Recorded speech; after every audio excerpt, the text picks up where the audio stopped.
जय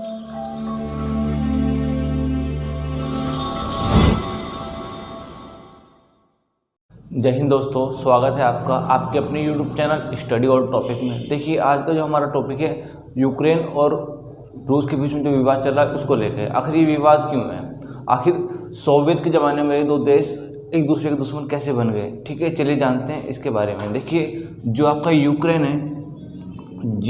है आपका, वो पहले USSR का हिस्सा था। 1917 में रूस में हुई 1917 में समाजवादी क्रांति के बाद, किसके बाद? समाजवादी क्रांति के बाद USSR यानी कि USSR यानी कि समाजवादी सोवियत गणराज्य की क्या हुआ? स्थापना हुई। इसका जो उद्देश्य है, USSR का जो उद्देश्य है वो था समता मूलक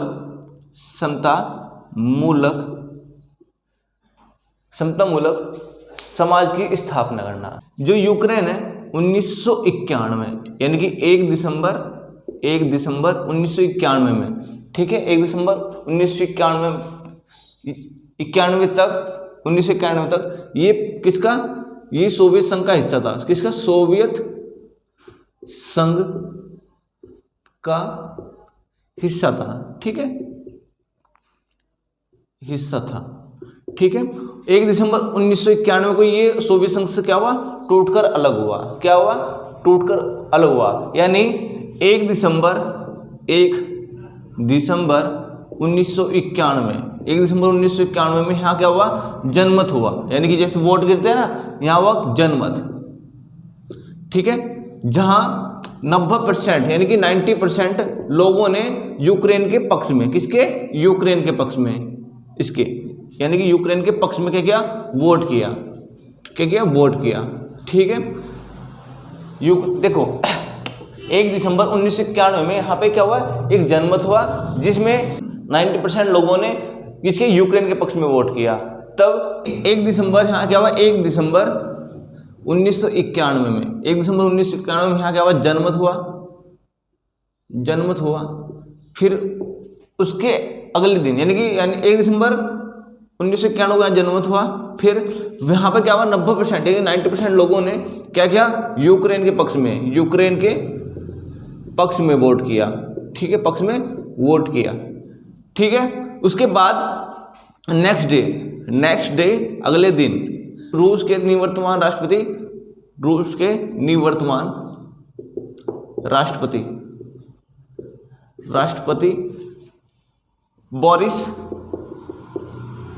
बोरिस येल्त्सिन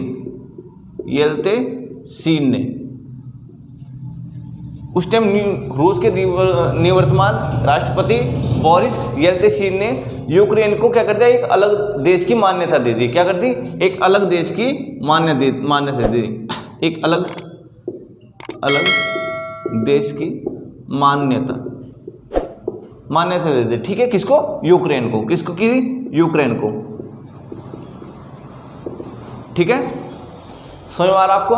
लेकिन इसी को मान्यता देने के बाद, यूक्रेन को मान्यता देने के बाद क्रीमिया जो कि एक प्रायद्वीप है और पहले रूस का हिस्सा हुआ करता था। ठीक है, उसने क्रीमिया को भी क्या कर लिया? यूक्रेन में शामिल कर लिया। ठीक है, अच्छा यहाँ पे मैप में आपको दिख रहा होगा क्रीमिया को। ठीक है, किस हिस्से को क्या कर लिया? यूक्रेन में शामिल कर लिया। लेकिन दरअसल इन दोनों देशों के बीच, किसके? यूक्रेन और रसिया, इन दोनों के बीच विवाद तो 2013 में शुरू हो गया था। देखिए, इन दोनों देशों में टकराव तो 2013 में शुरू हो गया था, जब यूक्रेन के राष्ट्रपति यानुकोविच का कीव क्या है? यूक्रेन की राजधानी है। कीव में क्या हुआ? यानुकोविच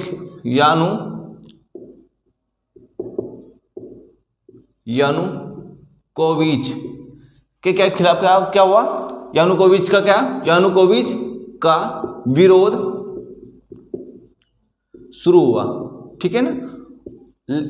यानुकोविच का क्या हुआ, यहाँ पे विरोध शुरू हो गया, कहाँ पे, कीव में, ठीक है। लेकिन यानुकोविच को रूस का समर्थन था, किसका, यानुकोविच का किसका, रूस का समर्थन था, यानी कि रूस का ये क्या करता था, समर्थन करता था, कौन, यानुकोविच, है ना। लेकिन अमेरिका और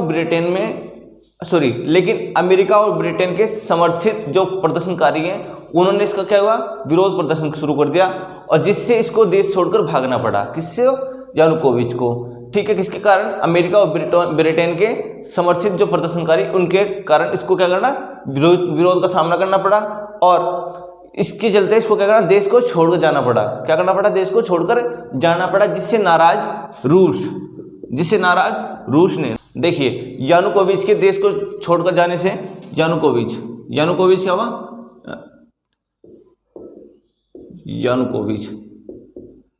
यानुकोविच देश छोड़कर भागा,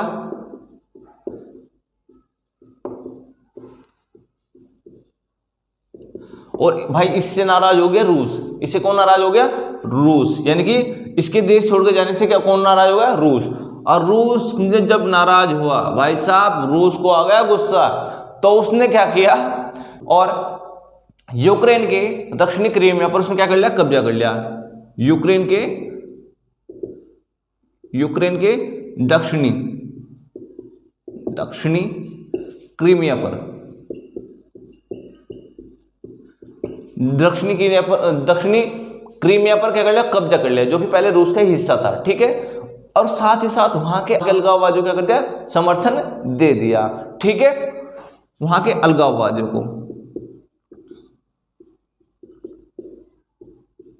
और वहां के अलगाववादियों ने क्या किया, जो यूक्रेन के पूर्वी 2 बड़े हिस्सों पर क्या कर लिया, अलगाववादियों ने यूक्रेन के क्या कर लिया, पूर्वी 2 बड़े हिस्से पर, 2 बड़े हिस्सों पर क्या कर लिया, कब्जा कर लिया, ठीक है, क्या कर लिया, हिस्सों पर कब्जा कर लिया। यहां पर मैप में आपको दिख रहा होगा कि अलगाववादियों ने यूक्रेन के कौन से 2 बड़े हिस्सों पर कब्जा किया, ठीक है, इधर आप देख सकते हो, मैप दिख रहा होगा आपको, ठीक है। चलिए, दरअसल इन दोनों देश में 1 दिसंबर 1991 से क्या, क्रीमिया को लेकर विवाद चल रहा था, यानी टकराव चल रहा था। दरअसल 1 दिसंबर 1991, है ना, 1991 से ही इन दोनों देश, यानी कि यूक्रेन और रसिया, ठीक है, इन दोनों देश किसको लेकर चल रहा था, क्रीमिया को लेकर प्रायद्वीप है ये, इसको लेकर क्या चल, विवाद चल रहा था, यानी टकराव चल रहा था, विवाद तो नहीं, यानी टकराव चल रहा था, यानी क्या चल रहा था, टकराव, ठीक है। लेकिन 2015 में, कब, 2015 में इस टकराव को रोकने के लिए, 2015 में जर्मनी और फ्रांस ने किसने, जर्मनी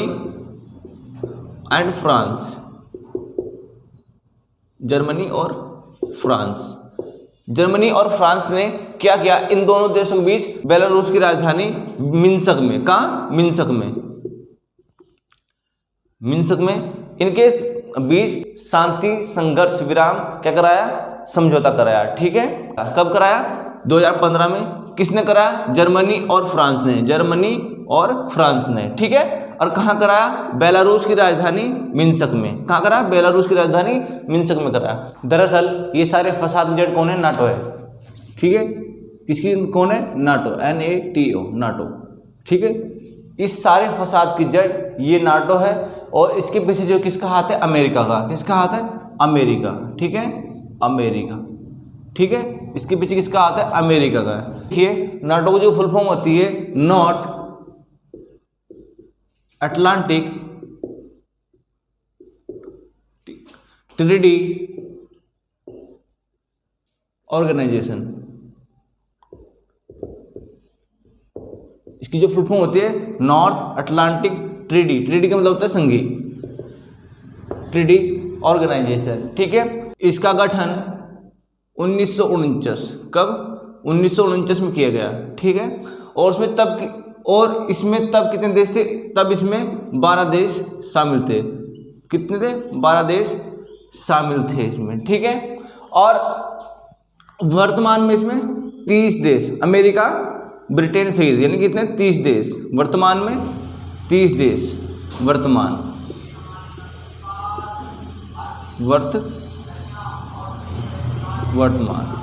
ठीक है।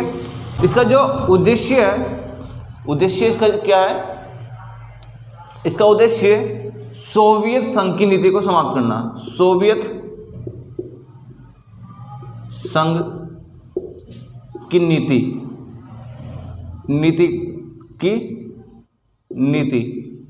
को रोकना, इसका उद्देश्य है। इसका उद्देश्य सोवियत संघ की नीति को रोकना, ठीक है। और नाटो का आर्टिकल 5 कहता है कि अगर कोई देश नाटो के सदस्य वाले देश पर हमला करता है तो जो ये 30 देश है, ठीक है, जो ये 30 देश है, इनकी सेनाएं मिलके उस अकेले देश पर क्या करेगी? अटैक करेगी, क्या करेगी? हमला करेगी, ठीक है। उम्मीद करते हैं आपको नाटो के बारे में पता लग गया होगा, ठीक है। चलिए अब हम समझते हैं कि आखिर अगर यूक्रेन नाटो का सदस्य बन गया तो क्या होगा और क्यों इसका रूस विरोध कर रहा है, ठीक है। देखिए, अगर यूक्रेन नाटो का सदस्य बनता है तो अगर यूक्रेन नाटो का सदस्य बनता है तो जो नाटो के 30 देश की सेना है वो कहाँ खड़ी हो जाएगी? रूस के सामने खड़ी हो जाएगी, यानी रूस के बॉर्डर पर खड़ी हो जाएगी आगे। और इससे यूक्रेन क्या होगा? पावरफुल हो जाएगा, ठीक है। क्या हो जाएगा? पावरफुल, ठीक है। यदि कोई यूक्रेन पर हमला करेगा तो ये 30 देश की सेना है ना, तो ये क्या करेगी? यूक्रेन के बॉर्डर पर आके खड़ी हो जाएगी। और कोई भी देश नहीं चाहता कि उसके बॉर्डर पर कोई दुश्मन खड़ा हो जाए, यानी कि दूसरा दुश्मन खड़ा हो जाए, ठीक है। और सभी देशों के लिए अपने राष्ट्र की सुरक्षा सर्वोपरि होती है, ठीक है। अब आप समझ गए कि पूरा विवाद किसको लेकर है? यूक्रेन के नाटो का सदस्य बनने को लेकर है, ठीक है। चलिए अब समझते हैं यूक्रेन की नाटो का सदस्य बनने की बात कब सामने आई, ठीक है। ये सामने आई 2008 में। कब आई? 2008 में, जिसका समर्थन अमेरिका ने किया। किसने किया? अमेरिका ने इसका क्या किया? समर्थन किया कि भाई यूक्रेन को नाटो का सदस्य बना लेते हैं। लेकिन इसके विरोध में, ठीक है ना, इसके विरोध में कौन आ गया? रूस के राष्ट्रपति व्लादिमीर पुतिन। इसके विरोध में कौन आ गया? रूस के राष्ट्रपति व्लादिमीर पुतिन इसके विरोध में आ गया, है ना कि इसके राष्ट्रपति पुतिन इसका क्या करने लगे? विरोध करने लगे, ठीक है। उन्होंने क्या किया? इसका विरोध किया। फिर 2010 में यूक्रेन के राष्ट्रपति यानुकोविच आए और यानुकोविच ने क्या किया? यूक्रेन के नाटो का सदस्य होने वाले प्रस्ताव को क्या कर दिया? खारिज कर दिया। क्या कर दिया? इस प्रस्ताव को खारिज कर दिया। क्यों? क्योंकि इसने खारिज क्यों किया? क्योंकि इसको रूस का क्या था? समर्थन प्राप्त था, ठीक है। क्या था? इसका समर्थन प्राप्त था, ठीक है। चलिए अब समझते हैं रूस को अब इस नाटो से इतनी नफरत क्यों है, क्यों इतनी नफरत करता है रूस नाटो से। चलिए इसका भी एक कारण है, ठीक है, इसका भी एक कारण है। देखिए भारत सरकार को भी सोच समझ के फैसला लेना चाहिए, क्योंकि हम ना तो यूक्रेन का विरोध कर सकते हैं, ठीक है, और ना ही कर सकते हैं हम कर सकते हैं रूस का, रसिया का, ठीक है, क्योंकि हमें इससे भी इतना ही काम है और हमें इससे भी इतना ही काम है, ठीक है। क्योंकि यहां से हमें 80% क्या मिलते हैं? वेपन्स मिलते हैं, ठीक है। क्या मिलते हैं? वेपन्स, यानी कि वेपन्स 80% वेपन्स हम आज भी रूस की यूज करते हैं, ठीक है। लेकिन हमें यहाँ पे भी यूक्रेन को भी बैलेंस लेके चलना है, क्योंकि हमें यहाँ से कच्चा तेल या फिर सूरजमुखी का तेल, ठीक है ना, जिसको हम सूरजमुखी का तेल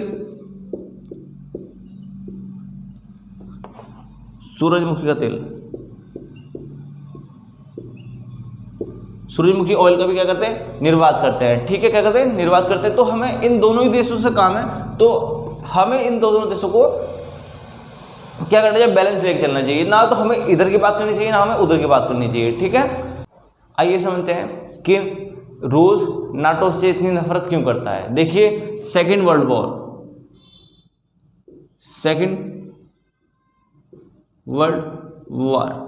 1939 से 1945। ठीक है, जो सोवियत संघ है वो पूर्वी यूरोप से अपनी सेनाओं को जमाए हुए था। ठीक है, इसके बाद अमेरिका, यहाँ से बीच में आता है अमेरिका। देखो हर जगह कौन टांग अड़ा रहा है, अमेरिका। ठीक है, ये उंगली कर देता है दूसरे देश को और फिर पीछे हट जाता है। ठीक है, ताकि उनमें लड़ाई हो जाए। तो यहाँ पे अमेरिका ने इस सोवियत संघ की सोवियत संघ की नीति को रोकने के लिए क्या किया, 1949 में क्या किया, नाटो का गठन कर दिया। नाटो का गठन कर दिया गया। ठीक है, नाटो का गठन कर दिया गया। तब इसमें 12 देश शामिल थे। लेकिन अब ये मुद्दा फिर से कैसे गर्मा गया, जब इतना सब हो गया था तो मुद्दा कैसे गर्मा गया। तो फिर यहाँ 2019 यूक्रेन में 2019 में क्या हुए, चुनाव हुए। ठीक है, और फिर वहां पे राष्ट्रपति चुने गए, राष्ट्रपति वोलोदिमीर जेलेंस्की यहाँ पर राष्ट्रपति चुने गए। ठीक है, उसके बाद 2019 से ही इसने क्या किया, ये फिर इसको यूक्रेन को क्या किया, नाटो में शामिल होने की जो प्रक्रिया वो तेज होने लगी फिर से एक बार। ठीक है, 2019 में यहां पर क्या हुआ, चुनाव हुए। ठीक है, और चुनाव में यहां पे चुने गए राष्ट्रपति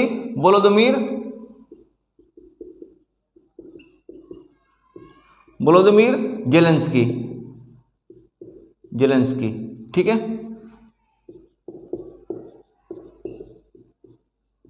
जेलेंस्की। ठीक है, अब इन्होंने क्या किया, इन्होंने यूक्रेन को नाटो में शामिल करने के लिए एक बार कोशिशें क्या कर दी, तेज कर दी गई। ठीक है, इसके बाद सैटेलाइट इमेज में दिखेगा कि यूक्रेन की जो सीमा पर जो रशियन आर्मी दिख रही है। तब से इन दोनों के बीच में कोल्ड वर्ल्ड वार जारी था, जिसने अब युद्ध का रूप ले लिया है। देखते हैं ये युद्ध कहाँ पे जाकर खत्म होता है। देखो युद्ध से देखो रशिया को भी इतना ही नुकसान है और यूक्रेन को तो नुकसान हो ही रहा है, उसका तो बिल्कुल तहस नहस कर रखा है। ठीक है, लेकिन इससे आर्थिक जो नुकसान हो रहा है रशिया का हो रहा है। ठीक है, वो अपने कई मिसाइल्स, कई टैंक्स, कई एयरक्राफ्ट, कई अपने हेलीकॉप्टर्स खो चुका है इसमें। ठीक है, जिससे उसको आर्थिक नुकसान हो रहा है। ठीक है, देखते हैं ये युद्ध कहाँ पे जाकर खत्म होता है। ठीक है, उम्मीद करते हैं आपको ये टॉपिक समझ में आया होगा। अगर आपको हमारी वीडियो पसंद आती है तो हमारी वीडियो को लाइक, कमेंट, शेयर जरूर कीजिएगा और चैनल को सब्सक्राइब करना ना भूलें। मिलते हैं किसी और नई वीडियो में नए टॉपिक के साथ, तब तक के लिए जय हिंद, जय भारत।